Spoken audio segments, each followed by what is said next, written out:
प्रभु जब अपनी शक्तियों का प्रकाश करते तो लगता है कोई त्रिभुवन में जिसकी रक्षा नहीं कर सकता।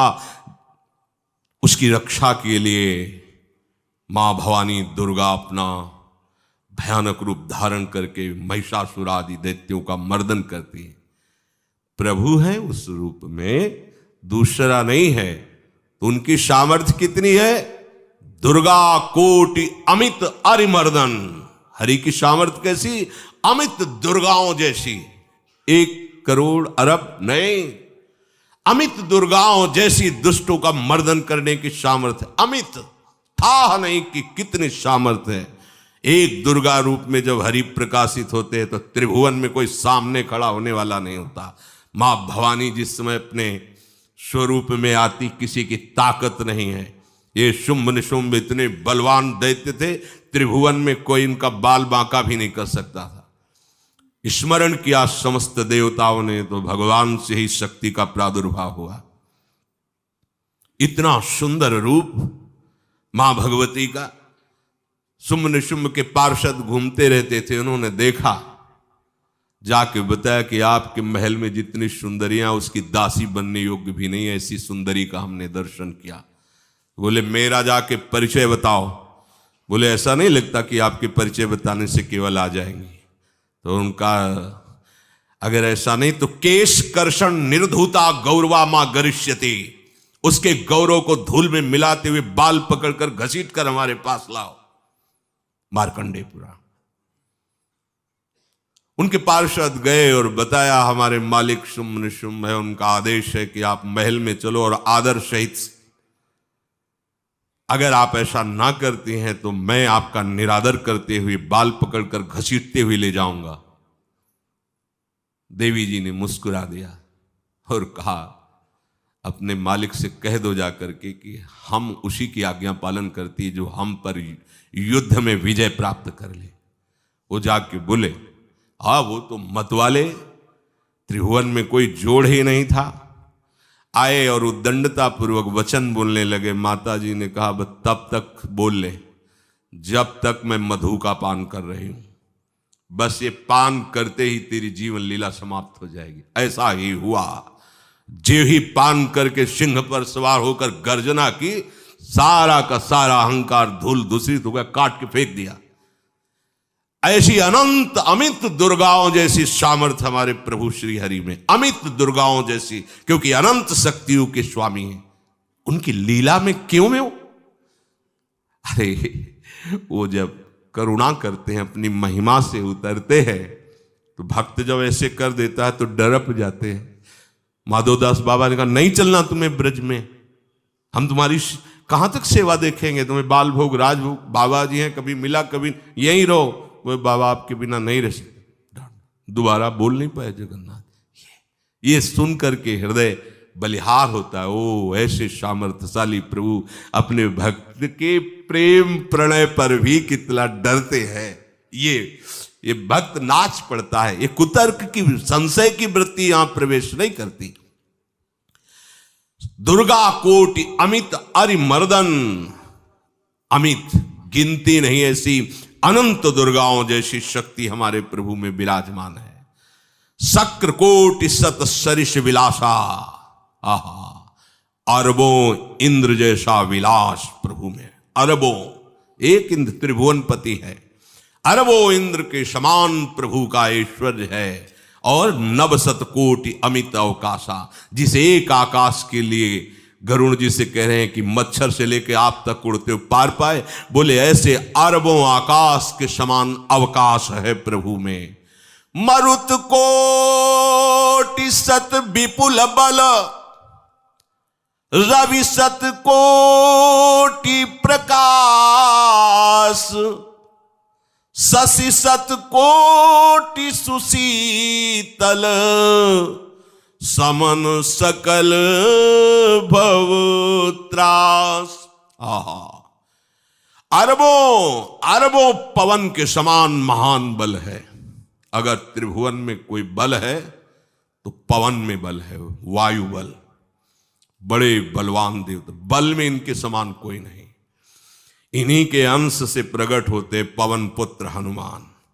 और इन्हीं के अंश से प्रकट होते पवन पुत्र भीम, बेजोड़ बलशाली महात्मा। दोनों महात्मा बेजोड़ बलशाली। जेगिर चरण दे हनुमंता, चले उसोगा पाताल तुरंता। जिमि अमोघ रघुपति कर बाना, ये ही भांति चले हनु। किलकार दे तो राक्षसियों के गर्भ गिर जाते थे, ऐसे महान बली हनुमान जी। और भीम का क्या कहला है? जब ये देव पुष्प उड़ करके आया और द्रौपदी जी को दिया गया, तो द्रौपदी जी ने कहा इसका जोड़ होना चाहिए इस पुष्प का। सबसे कहा पर किसी ने नहीं सुना। भीम ने कहा कहीं भी मिलेगा मैं इससे लाएंगे। ऋषियों ने समझाया कि आगे मत बढ़ो, ये यक्षों की भूमि है, युद्ध हो जाएगा और तुम्हें तैयारी करनी है हस्तिनापुर के लिए, और तुम इधर, वो सब दिव्य हैं, पवन पुत्र हैं। किसकी मां ने अपने वेग को बढ़ाया तो महाभारत में पढ़ के देख लो, इनके चलने के वेग से वृक्ष उखड़ उखड़ कर गिर रहे थे। ऐसे जब चल रहे थे तो चलने के वेग से वृक्ष उखड़ जाते थे भीम के। तो हनुमान जी ने सोचा किसी के समझाए तो समझेंगे नहीं, तो आगे पवन पुत्र ही बैठ गए, बूढ़े बानर का भेष लेकर, लंबी पूंछे से। मार्ग में मर्यादा है, किसी पशु को भी नहीं लांघना चाहिए। विवेकवान उपासक ऐसा नहीं कि कोई सो रहा है पशु भी आप उसे लांघ जाए, ऐसा नहीं। जो विवेक है, जो मर्यादा है, वैसे किसी सोते हुए को लांघना नहीं चाहिए। उन्होंने कहा है वृद्ध बानर, ये अपनी पूंछ हटा ले और मार्ग दे दे, इस समय मैं विशेष कार्य के लिए जा रहा हूं। तो उनका जब कह ही दिया है वृद्ध, तो आप समझ ही रहे होगे कि वृद्ध में क्या ताकत होती। अब मेरी ताकत पूंछ हटाने की नहीं रह गई है, आपने तो वृद्ध ही कह दिया है, तो आप समझ रहे हो ना, आप पूंछ हटा लीजिए। कहा हमारी आज्ञा की अवहेलना करे, ऐसे उठी नहीं, दोनों हाथ लगाया, नहीं उठी, पूरी ताकत लगा दी। पवन पुत्र भीम की पूरी ताकत लग गई, पूंछ जरा से भी नहीं ली। हाथ जोड़ के खड़े बोले हम समझ गए हमारे बड़े भ्राता आप हनुमान जी हैं, क्योंकि ऐसा कोई बानर सृष्टि में पैदा नहीं हुआ कि मैं उसकी पूंछ ला हिला सकूं, मैं समझ गया। तो मुस्कुराए और बैठ के बोले हमारी आज्ञा मानो, इस मार्ग में मत जाओ, ये देव मार्ग है, ऐसे ऐसे सिद्ध हैं कि आपका अपराध बन जाएगा, आप शाप से युक्त हो जाएंगे, इसलिए मैं आपको मना। बोले प्रभु जब आप कृपा करके आए हो तो हमें वो रूप दिखा दो जो लंका में आपने रूप दिखाया। बोले मत उस बात की चर्चा करो, रहने दो। बोले प्रभु एक बार देखना चाहता हूं कि मेरा बड़ा भाई कितना बलवान है। हनुमान जी ने कहा फिर देख लो। कनक भूधराकार शरीरा, समर भयंकर अति बल। कांप गए भीम जी, हाथ जोड़ बोले भैया नीचे। स्वर्णिम कांति, वो भयानक उनका रुद्र रूप, कांप गए भीम, कांप गए। वायु में अगर बल में देखा जाए तो सबसे ज्यादा वायु बलवान है। भगवान कैसे है? मरुत कोटि सत विपुल बल, अरबों वायुओं जैसी महान ताकत हमारे प्रभु में है, संशय नहीं। वो अगर छोटी सी कार्य के लिए सहयोग लेते हैं, ए उठवा दो, ऐसा कर, भक्तों के साथ वो विनोद करते, लीला करते हैं, नहीं उनमें बल कितना है। ऐसे पवन पुत्र हनुमान जिनके चरणों को ऐसे गोद में लिए रहते हैं। एक उपनिषद में चरित्र आता है कि असुरों पर विजय प्राप्त करने के कारण देवताओं को गर्व हो गया और सभा में नृत्य गान चल रहा था। भगवान जब किसी पे गर्व करते हुए देखते हैं तो उनको अच्छा नहीं लगता। फिर सृष्टि के विधान के प्रधान अधिकारी जब देवतागण और देवराज इंद्र और उन्मत्तता, विजयश्री में उन्मत्तता आ जाती है, तो भगवान ने एक यक्ष का रूप धारण किया और सभा के प्रधान द्वार पर दिखाई दिए। देवराज इंद्र ने कहा कि पता लगाओ ये कौन है, बिना आज्ञा के, बिना सूचना के कैसे आ गया ये, क्योंकि त्रिभुवनपति है ना। अग्नि देवता ने कहा मैं जाता हूं, पता लगा के आता हूं, क्योंकि किसी बलवान का परिचय पूछने के लिए निर्बल को नहीं भेजा जाता। अग्निदेव गए और कहा आप अपना परिचय दीजिए, कौन हो और यहां कैसे आए हो। तो उनका परिचय लेने के पहले हम आपका परिचय जानना चाहते हैं, आप कौन हो। उन्होंने कहा कि मैं अग्निदेव हूं। सामर्थ्य आपकी, त्रिभुवन को उपले की तरह भस्म कर सकता हूं। मैं समस्त प्राणियों के उदर में बैठकर अन्न और जल का पचाकर जीवन दान देता हूं, जीवन पोषण करता हूं। अच्छा, एक तिनका फेंका, हम तुम्हारी बात तभी प्रमाणित, ये उपनिषद की बात, हम तुम्हारी बात तभी प्रमाणित मानेंगे जब तुम इस तिनके को जला दोगे। अब कोई अग्नि देवता से तिनका जलाने की बात कहे, सहज में दृष्टि डाली, कुछ नहीं हुआ, पूरा पावर लगा दिया। यक्ष जी ने मुस्कुरा कर कहा तुम तो कहते थे पूरे त्रिभुवन को उपले की तरह जला दूंगा, अब गिरिवा झुकाई पहुंचे। देवराज इंद्र ने कहा कौन है। बोले असमर्थ रहा उनका परिचय जानने में, वायु देवता। आप अपना परिचय बताइए। तो आप अपना परिचय जो आए हो तो हमें पहले बताओ, तब हम अपना परिचय दें। तो उनका मैं महान देव वायु हूं। बल आपका, संपूर्ण जीवों का जीवन हूं। अगर मैं रुक जाऊं तो एक भी क्षण सृष्टि टिक नहीं सकती, क्योंकि सब वायु से जीवित है। और मैं पूरे ब्रह्मांडों को तिनके के से उड़ा सकता हूं। ये तिनका है, उड़ाओ। पूरी ताकत लगा दी वायु देवता ने, तिनका नहीं उड़ा। ग्रीवा झुकाई, वापस चले गए। अब देवराज इंद्र उठे, जे ही नजदीक पहुंचे यक्ष अंतर्धान हो गए और देखा साक्षात ब्रह्म विद्या, दूर से मूर्तिमान ब्रह्म, और डांट लगाई कि तुम उनसे संभाषण करने योग्य भी नहीं हो, क्योंकि तुम सबसे बड़े सिंहासन पर बैठे हो और अहंकार करते हो। तुम्हारे देवता सब सामर्थ्यहीन है, एक तिनका भी अग्नि नहीं जला सका, एक तिनका भी वायु नहीं उड़ा सका। अरे जिनकी शक्ति से शक्तिमान वो भगवान स्वयं आए हुए थे, कांप गए देव। अहंकार मत करो, जाओ। भगवान के बल से तुम विजयी हुए, देवताओं के बल से नहीं। देवताओं में जो शक्ति है वो उन्हीं के अंश से आई हुई है। अरबों वायु के समान महान बलशाली हमारे श्री हरि, अरबों सूर्यों के समान उनका प्रकाश, अरबों सूर्यों के समान प्रकाश, अरबों चंद्रमाओं के समान सुशीतलता, समस्त भयों और दुखों का नाश करने वाले प्रभु श्री हरि। काल कोटि सत सरिस अति, दुस्तर दुर्ग दुरंत, धूम के तु सत कोटि सम, दुराधरस भगवंत।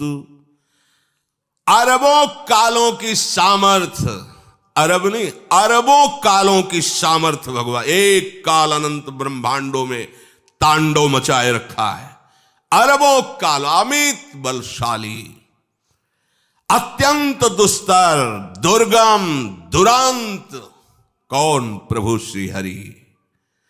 अरबों धूमकेतुओं के समान अत्यंत प्रबल सामर्थ्यशाली प्रभु, अगाध सत कोटि पताला, शमन कोटि सत सरिस कराला, तीरथ अमित कोटि सम पावन, नाम अखिल अघ पूग नशावन। कितने अथाह हैं प्रभु। बोले अरबों पाताल से भी बढ़कर, अरबों पाताल से भी बढ़कर गहरे हैं, कोई था नहीं पा सकता। कितने भयानक हैं, अरबों यमराजों से भी ज्यादा भयानक प्रभु श्री हरि हैं। अनंत कोटि तीर्थों को भी पावन करने वाले परम पवित्र जिनके श्री चरण हैं, वो तीर्थपाद श्री हरि हैं। अनंत तीर्थों की उनका नाम ही संपूर्ण विश्व के पाप समूहों का नाश करने में समर्थ है। हिमगिरि कोटि अचल रघुवीरा, सिंधु कोटि सत समगंभीरा, कामधेनु सम कोटि। आहा, देखो अब किसके सामने तुम्हें हाथ पसारने की जरूरत है? समझो, अगर अपने प्रभु को जान जाओगे, समझ जाओगे, तो फिर कहीं इधर उधर झांकने की जरूरत नहीं, किसी के सहयोग की जरूरत नहीं। कैसे प्रभु? ऐसे वो स्थिर हैं कि जैसे तूफान चल रहा और हिमालय का आश्रय ले लो तो डरने की जरूरत नहीं, कोई भी तूफान हिमालय को उखाड़ नहीं सकता। ऐसे ही कह रहे हैं, अरबों हिमालयों जैसी स्थिरता प्रभु श्री हरि में है। अरबों समुद्रों के समान गंभीर है। कामधेनु सत कोटि समाना, सकल काम दायक भगवाना, सारद कोटि अमित चतुराई, विधि सत कोटि सृष्टि निपुणाई, विष्णु कोटि सम पालन करता, रुद्र कोटि सत सम संघरता।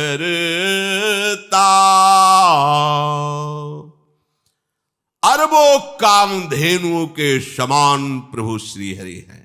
एक कामधेनु मिल जाए तो निहाल हो जाए। है हमारे श्री हरि कैसे? अरबों कामधेनुओं के समान है। इच्छित कामनाओं की पूर्ति कर दे उसे कामधेनु कहते हैं। प्रभु में कितनी चतुरता है! अनंत कोटि सरस्वतियों की एक सरस्वती ब्रह्मांडों का संचालन करती है, बुद्धि के अधिष्ठात्र देवी हैं। और यहां क्या, हमारे श्री हरि अनंत कोटि सरस्वतियों की चतुराई समाई हुई है। अरबों ब्रह्माओं के समान सृष्टि रचने में समर्थ। एक ब्रह्मा प्रकट कर दिया, एक वैभव प्रकट हो गया। अरबों ब्रह्माओं जैसी सामर्थ सृष्टि रचना की प्रभु में है। आहा! और अरबों विष्णुओं के समान पालन करने की सामर्थ प्रभु में है। अरबों शंकर के समान संहार करने की सामर्थ्य प्रभु में है।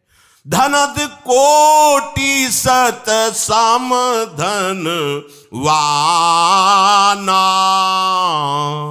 माया कोटि प्रपंच निधाना, भार धरन सत कोटि अहिसा, निरवधि निरूपम प्रभु जगदीसा। अरबों कुबेरों के समान धनवान है। अरबों मायाओं के समान सृष्टि करने में सामर्थ्यशाली है। अरबों शेष भगवान के समान अनंत भार उठाने में समर्थ है।